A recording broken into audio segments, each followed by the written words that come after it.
Graça e a paz do Senhor Jesus. Amém? Glória a Deus.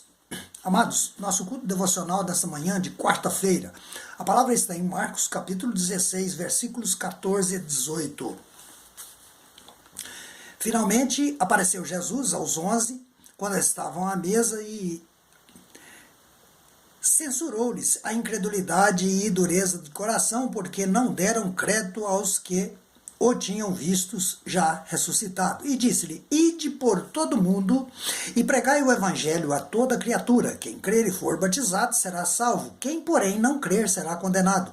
Esses sinais hão de acompanhar aqueles que crerem. Em meu nome expulsarão demônios, falarão novas línguas, pegarão em serpentes. E, se alguma coisa mortífera beberem, não lhes fará mal. E se impuserem as mãos sobre enfermos, eles ficarão curados. Oremos ao Senhor.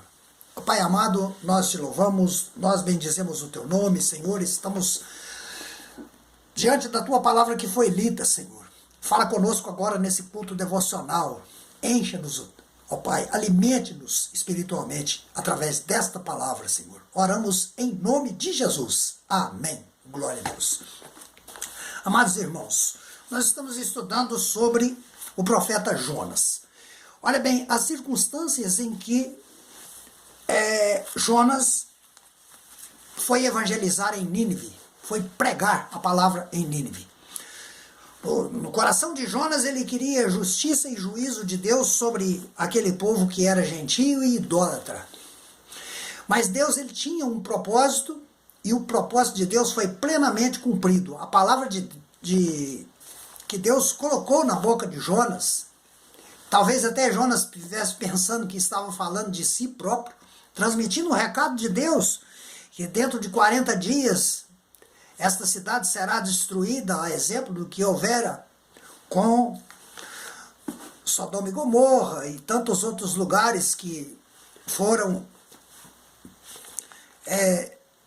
julgados por Deus, né? Desde os tempos de Noé também. Então Jonas, ele fica até descontente pelo resultado que viu. Ele não foi pregar arrependimento, mas o que ele viu foi arrependimento. Ele não foi pregar salvação, mas ele viu a salvação. Então isso causou um impacto na vida de Jonas, e ele ficou conhecendo muito mais o Senhor do que ele próprio imaginava que conhecesse.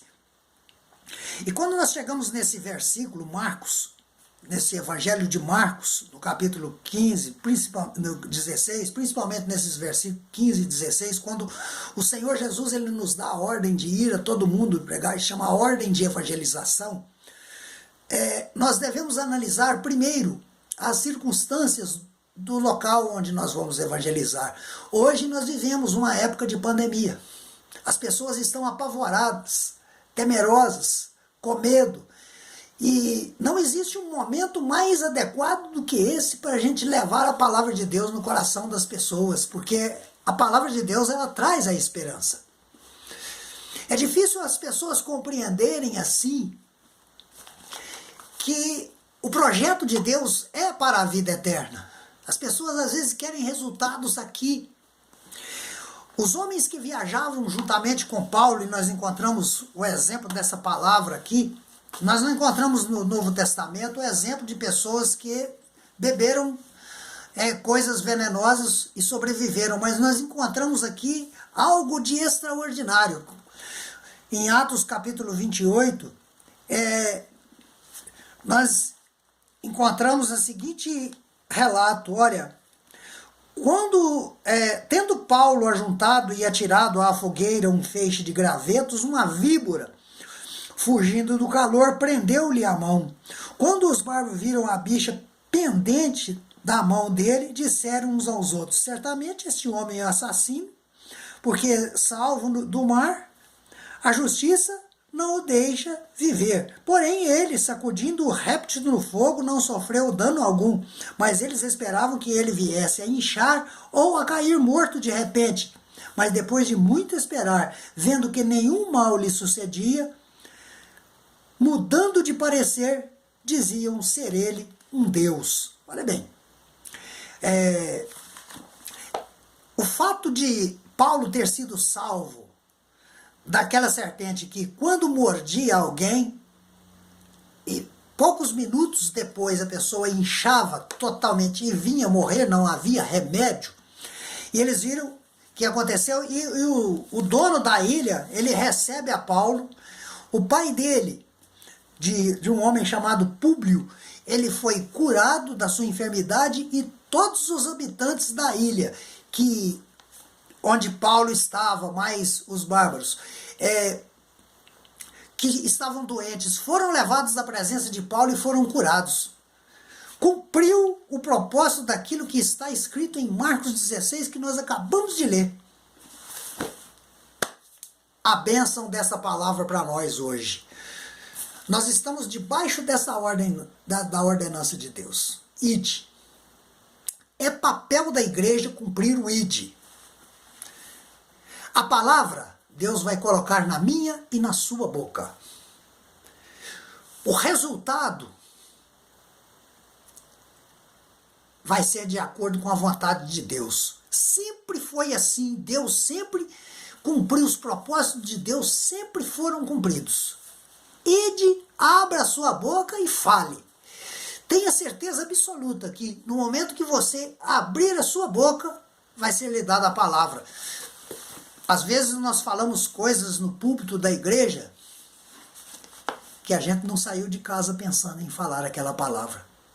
E às vezes também nós saímos de casa para a igreja para ouvir uma palavra e não ouvimos aquilo que a gente quer, mas aquilo que o Senhor quer. E nem o pregador saiu de casa programado para dizer ao meu coração, mas ele diz às vezes. Por quê?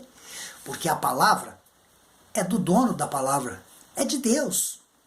É esta palavra que vai nos alimentar espiritualmente e a mesma palavra vai convencer homens e mulheres de que são errantes e pecadores e necessitam da graça de Deus. Amém? Que o Senhor nos abençoe rica e poderosamente nesta manhã. Pensemos nisso, coloque-se à disposição de Deus e depois você vai ver o que acontece. E vai valer a pena, eu posso te dizer com toda certeza. Amém? Que o Senhor te abençoe, tenham todos um bom trabalho, muito cuidado, vamos obedecer às leis, às ordens, e vamos cumprir as coisas que estão determinadas para esse momento e que o Senhor nos abençoe, não somente hoje, mas para todos sempre. Amém? Que assim seja e até o nosso próximo encontro, se assim o Senhor nos permitir. Amém? Glória a Deus, Deus nos abençoe.